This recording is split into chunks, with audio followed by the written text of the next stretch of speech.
பிரியமானவர்களே, இயேசுவின் நாமத்தினால் உங்களை வாழ்த்துகிறேன்.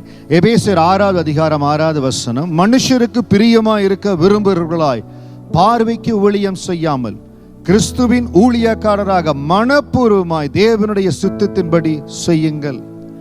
இன்றைக்கு ஆண்டவருக்காய் ஊழியம் செய்யும்படியாய் எல்லாரும் பிரயாசப்படுகிறோம். ஆண்டவரை ஏற்றுக்கொள்ளுகிறோம், சபையில் அங்கமாகிறோம். நாட்கள் ஓடுகிறது, ஏதால் நம்மளால் முடிந்த சிறிய ஊழியத்தை செய்கிறோம். நம்முடைய வாழ்க்கையில பகுதி நேர ஊழியத்தை, நம்மளால முடிந்த ஊழியத்தை செய்கிறோம். ஒரு சிலரை ஆண்டவர் முழு நேர ஊழியக்காரர்களாக அழைக்கிறார்.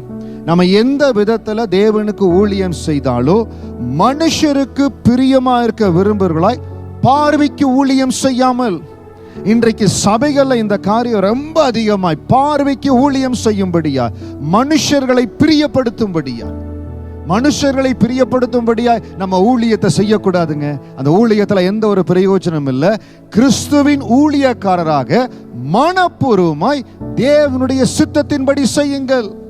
இந்த தேவ சித்தத்தின்படி ஊழியம் செய்கிறவர்களுக்கு போராட்டம் வரும், எதிர்ப்புகள் வரும், சோதனைகள் வரும். இதெல்லாம் ஒரு அடையாளம்.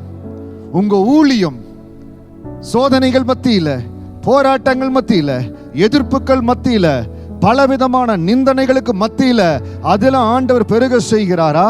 ஏன்னா தேவனுடைய சித்தத்தை செய்கிற ஒவ்வொரு ஊழியமும் சிலுவையின் பாதையில கடந்து போகணும், சிலுவையின் பாதையில கடந்து போகணும். மனுஷருக்கு பிரியமா இருக்க விரும்புவர்களாய் பார்வைக்கு ஊழியம் செய்கிறவர்கள். இன்றைக்கு ஊழியத்துல பல வகை இருக்குது. பார்வைக்கு ஊழியம் செய்யும்படியாய், மனுஷர்களை பிரியப்படுத்தும்படியாய், இன்னைக்கு சில ஆவிக்குரிய தலைமைகளை பிரியப்படுத்தும்படியாய் ஊழியம் செய்கிற தேவ பிள்ளைகள் இருக்கிறாங்க. அது தேவனுடைய சித்தத்தின்படி செய்கிற ஊழியமா, இல்ல மனுஷர்களை பிரியப்படுத்துகிற ஊழியமா? எபேசியர் 6:6 சொல்லுகிறது, நீங்கள் மனுஷருக்கு பிரியமா இருக்கும்படி ஊழியம் செய்யாமல் கிறிஸ்துவின் ஊழியக்காரராய். நீங்கள் கிறிஸ்துவின் ஊழியக்காரரா?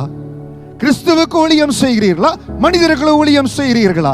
சில இடத்துல கண்கள் மறைக்கப்படுகிறது. சில பேருடைய ஆவிக்குரிய அந்த வெளிப்பாடு, அந்த காரியங்கள் மறைக்கப்படுகிறது.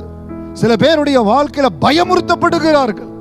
இன்னைக்கு ஆண்டவருக்கு ஊழியம் செய்வது சந்தோஷத்தோடு, மிகுந்த தைரியத்தோடு கர்த்தருக்கு ஊழியம் செய்கிற மனப்பூர்வமாய் தேவனுடைய சித்தத்தின்படி செய்யுங்கள் என்று எபேசியர் 6:6 கூடுகிறது. தயவு செய்து எந்த இடத்திலேயோ ஒடுக்கப்பட்டு பயத்தின் மத்தியில, கலக்கத்தின் மத்தியில பயந்து பயந்து ஊழியம் செய்த காலங்கள் போதும். தேவனுடைய சித்தத்தின்படி தேவன் உங்களை நடத்துகிற விதத்துல தேவனுக்கு பிரயோஜனப்படும்படியா நீங்கள் செய்கிற ஊழியம் கர்த்தருக்கு பிரியமா இருக்கும்படியா, மனுஷரை பிரியப்படுத்தல கர்த்தரை பிரியப்படுத்தும்படியா இருக்கும்படியா தேவனுடைய சித்தத்தின்படி ஊழியத்தை செய்யுங்க. அப்படி செய்கிற ஊழியம் உங்களுக்கும் சரி, உங்கள் பிள்ளைகளுக்கும் சரி, உங்கள் சந்ததிக்கும் மிகுந்த ஆசீர்வாதமா இருக்கும். கர்த்தருக்காய் ஊழியம் செய்கிற அன்பான சகோதரனே, சகோதரியே, தேவனுடைய சித்தத்தின்படி கர்த்தரை பிரியப்படுத்துகிற, தேவனை பிரியப்படுத்துகிற ஊழியத்தை செய்யுங்க. கர்த்தர் உங்க வாழ்க்கையில மகிமை பெறட்டும். இன்னும் பல பல ஊழிய எல்லைகளுக்கு ஆண்டவர்களை எடுத்து செல்லட்டும். God bless you.